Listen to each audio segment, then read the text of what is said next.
Hello students, welcome back to Mandeep education academy's YouTube channel. आज हम करने जा रहे हैं क्लास 11th फिजिक्स टर्म 2 के चैप्टर वेव्स में से एक बहुत important derivation which is the equation of a plane progressive wave. बहुत इंपॉर्टेंट डेरिवेशन है, 2 से 3 नंबर पे इस पे क्वेश्चन आता है। शुरू करते हैं। तो प्लेन प्रोग्रेसिव वेव, पहले जरा टर्म्स को समझ लें। इसका नाम हमने ऐसा क्यों रखा है? क्योंकि जब भी वेव चलती है, वेव तो पता ना आपको क्या होती है? अच्छा, नहीं पता? ओके, वेव क्या होती है?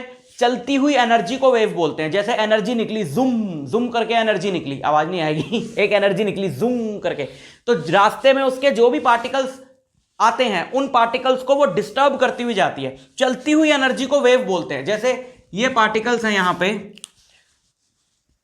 ये पार्टिकल्स हैं यहां पे, एक पार्टिकल ये रहा, एक पार्टिकल ये रहा, मीडियम के पार्टिकल। जिस मीडियम से भी वेव गुजर रही है, जैसे हवा से गुजर रही है तो हवा के पार्टिकल्स, वाटर से गुजर रही है तो वाटर के पार्टिकल्स, ऐसे वेव निकली। तो ये जहां जहां से जाएगी उस पार्टिकल को हार्मोनिकली ऑसिलेट करवाती हुई जाएगी। जैसे डिस्टर्बेंस जब यहां पे पहुंचा तो ये पार्टिकल ऊपर नीचे ऑसिलेट करना शुरू कर देगा, फिर डिस्टर्बेंस आगे पहुंचेगा तो ये पार्टिकल ऊपर नीचे ऑसिलेट करना शुरू कर देगा। तो वेव चल रही है एक्स में और डिस्टर्बेंस जो पार्टिकल्स जो ऑसिलेट कर रहे हैं वो कर रहे हैं वाई में। तो z की तो बात ही नहीं आई। तो एक प्लेन में, एक 2D में सारा काम खत्म हो गया। तो एक तो ये ट्रैवलिंग वेव है, चलती हुई, तो ये प्रोग्रेसिव है, और एक प्लेन में है तो प्लेन प्रोग्रेसिव वेव।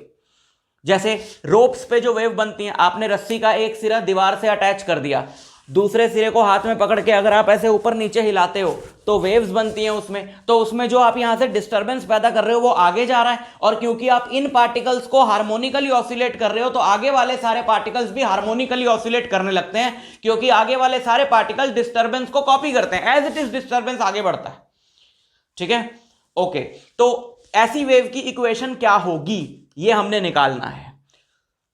यहां पर ये जो पार्टिकल है, जरा ध्यान से सुनना, यहां पर ये जो पार्टिकल है, इस पार्टिकल को हम फिक्स कर लेते हैं ओरिजिन। ये हमारा क्या है? ये ओरिजिन है। मतलब यहां पर जब डिस्टरबेंस पहुंचा तो उस टाइम को हम t इक्वल टू 0 मानेंगे, और जो भी डिस्टेंस आगे से हम किसी भी पार्टिकल का मेजर करेंगे वो यहां से मेजर करेंगे। ठीक है, तो एक पार्टिकल को फिक्स करके हमने उसको x इक्वल टू क्या बोल दिया?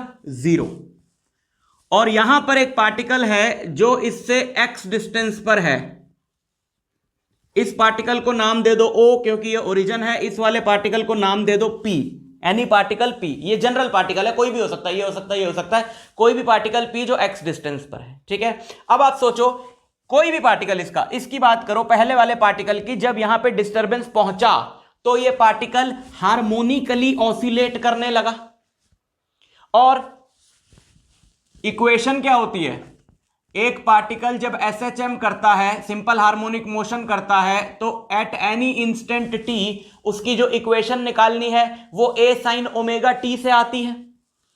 हार्मोनिकली एक पार्टिकल जब ऑसिलेट करता है, ऑसिलेशंस में हमने SHM की इक्वेशन पढ़ी है कि एट एनी इंस्टेंट t किसी भी पार्टिकल की जो SHM कर रहा है उसकी इक्वेशन निकालनी हो तो a sin ओमेगा t से आती है। ठीक है, तो ये पार्टिकल जो है ऑसिलेट करने लगा, और एट एनी इंस्टेंट e, सिर्फ इसी पार्टिकल की बात कर रहा हूं अभी, x इक्वल टू 0 वाले की, एट एनी इंस्टेंट t अगर आपने इसका डिस्प्लेसमेंट निकालना हो, जैसे 3 सेकंड के बाद ये यहां पे कहीं होगा, है ना? मान लो 5 सेकंड तक ये ऊपर जाता है, फिर 5 सेकंड में यहां आता है, फिर यहां 5 सेकंड में जाता है, तो 5 + 5 + 5 + 5 20 सेकंड का इसका टाइम पीरियड है। ठीक है, ऑसिलेट करने का। तो यहां पे है 3 सेकंड में अभी, तो आपको ये निकालना हो y कि 3 सेकंड बाद इसका जो y है वो क्या है, तो आप यहां 3 डाल सकते हो तो y आपको मिल जाएगा। सिर्फ इस पार्टिकल की बात कर रहा हूं। ठीक, ओके। बट इस इक्वेशन से तो मेरे को सिर्फ इस पार्टिकल का y मिलेगा ना, जबकि मेरे को वेव की इक्वेशन चाहिए। अब क्या यहां एक पार्टिकल ऑसिलेट कर रहा है? नहीं, यहां तो बहुत सारे पार्टिकल्स ऑसिलेट कर रहे हैं। जब ये डिस्टर्बेंस आगे पहुंचेगा तो ये ऑसिलेट करने लगेगा। क्या तब ये रेस्ट पे आ जाएगा? नहीं, ये भी थोड़ा ऑसिलेट कर रहा होगा। एक पर्टिकुलर रीजन में तो डिस्टर्बेंस रहता ही है ना। जैसे सी में वेव आई तो इतना हिस्सा उठ गया, तो ये सारे पार्टिकल्स में डिस्टर्बेंस है। ये पार्टिकल पहले यहां पे थे तो ये वाला अभी यहां है, ये यहां है, ये यहां है, पीछे वाले शांत हो गए। इधर से ये वेव चलती हुई आ रही है, पीछे वाले शांत हो गए, लेकिन इतने रीजन के पार्टिकल्स तो अभी भी डिस्टर्ब्ड।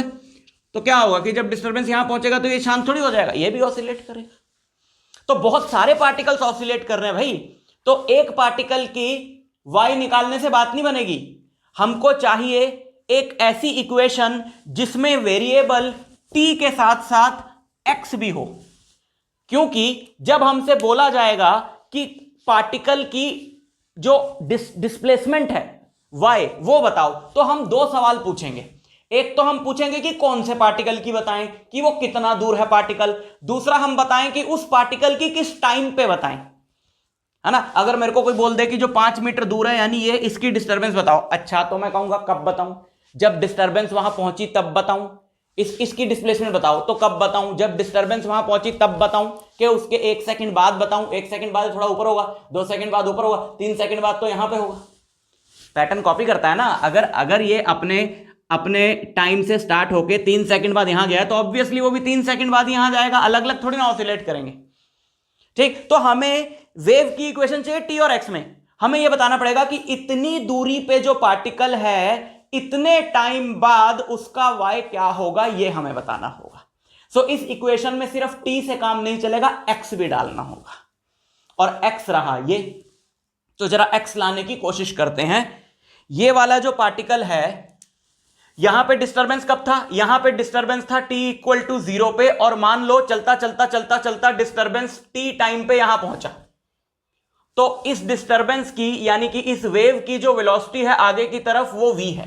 वेव की वेलोसिटी क्या है, v। तो सीधा फॉर्मूला लगाओ, speed equal to distance upon time. तो ये जो t x और v ये कैसे रिलेटेड होंगे, जो t होगा वो x बाय v होगा, है ना। टाइम, ये जो टाइम यहां इसको पहुंचने में लगा t, वो क्या होगा, x बाय v। समझ गए। तो डिस्टर्बेंस इसके जब यहां पहुंचा उसके x बाय v टाइम बाद यहां पहुंचा, और हम कब ले रहे हैं, जब यहां पहुंचा उसके 3 सेकंड बाद। तो जब डिस्टर्बेंस यहां पहुंचा उसके 3 सेकंड बाद इस पार्टिकल का जो y था वो ये था। तो जब डिस्टर्बेंस यहां पहुंचा तो यहां पहुंचने के भी 3 सेकंड बाद इसका भी y वही होगा, है ना। यहां पे इसका t इक्वल टू टी, चलो t तो हमने ये वेरिएबल ले लिया, ऐसे लिख देता हूं मैं, आफ्टर 3 सेकंड ये यहां था, और डिस्टर्बेंस यहां कब पहुंचा, इतने टाइम में, तो इसके भी +3 सेकंड के बाद। अब ये t नहीं रहा ना, चलो t तो यही है भाई, t तो मैंने उस टाइम को लिया है जब डिस्टर्बेंस यहां पहुंचा है। तो डिस्टर्बेंस के यहां पहुंचने के 3 सेकंड बाद, जैसे डिस्टर्बेंस जब यहां पहुंचा था या यहां से चालू हुआ था, तो इसके 3 सेकंड बाद ये पार्टिकल यहां था। तो ये वाला पार्टिकल इसी y पे यानी यहां कहीं पे कब होगा, x बाय v प्लस 3 पे, है ना।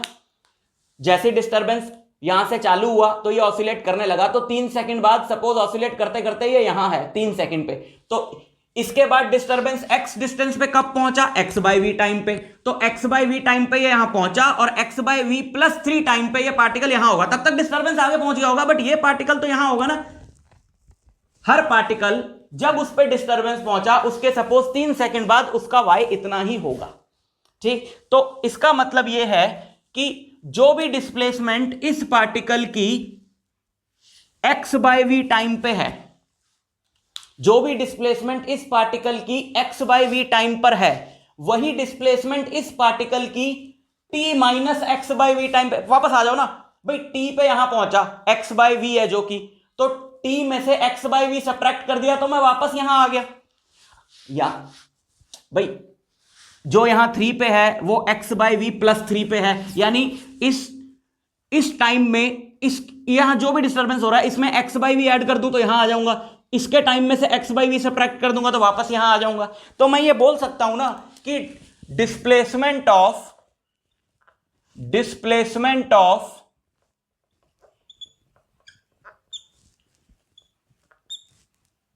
Particle at p,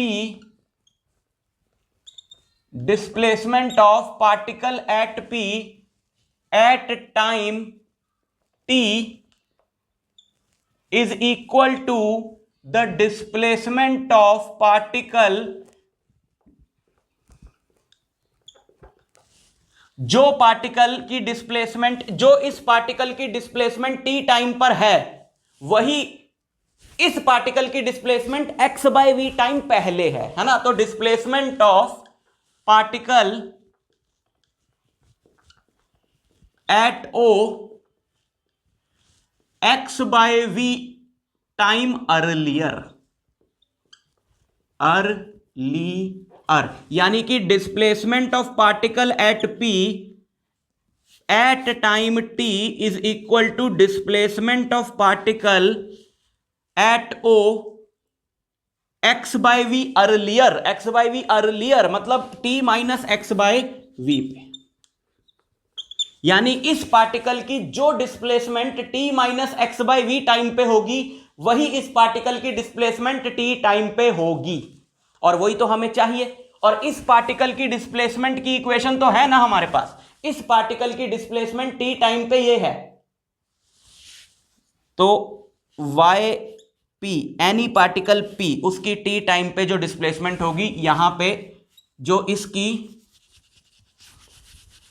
t minus x by v time पे होगी वही होगी। तो यहां पे मैंने t की जगह t minus x by v डाल दिया, है ना। ये तो जनरल इक्वेशन है कि जो t डालोगे उतनी डिस्प्लेसमेंट दे देगी, तो मुझे डिस्प्लेसमेंट चाहिए t minus x by v time पे, क्योंकि वही डिस्प्लेसमेंट इस पार्टिकल की है t टाइम पे।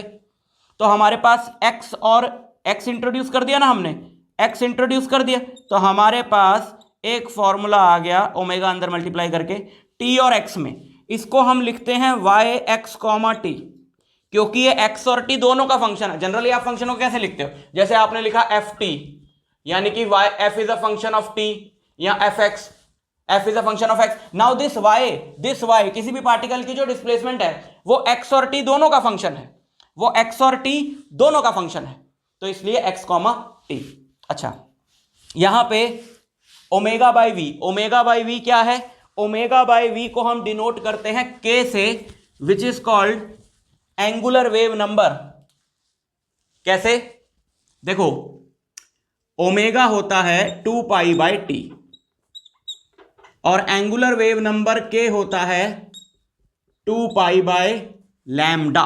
तो जरा इनको डिवाइड करें, omega by k is 2 pi by T upon 2 pi by lambda. 2 पाई से 2 पाई कट गया, लैम्डा ऊपर चला गया, तो lambda by T. Lambda by T क्या होता है, लैम्डा बाय टी होती है वेव की वेलोसिटी। लैम्डा बाय टी क्या होती है, वेव की वेलोसिटी। कैसे, वेव कितना डिस्टेंस ट्रेवल करती है, लैम्डा कितने टाइम में, टी में। भाई कैपिटल टी क्या है, टाइम पीरियड है ना, टाइम पीरियड मतलब time taken to complete one wave. एक वेव कंप्लीट करने में टी टाइम लगा और एक वेव कंप्लीट करने में लेंथ कितनी लगी, लैम्डा। तो लैम्डा बाय टी क्या है, अगर आपको नहीं पता है तो जान लो, ये वेव की वेलोसिटी होती है। सो वेव की वेलोसिटी के लिए हमारे पास एक और फॉर्मूला भी आ गया, ओमेगा बाय के, ये भी आगे यूज होगा और बहुत इंपॉर्टेंट है। तो ओमेगा बाय के भी हो गया v। अब ओमेगा बाय v क्या हुआ, v को इधर ले जाओ, तो ओमेगा बाय v हुआ k।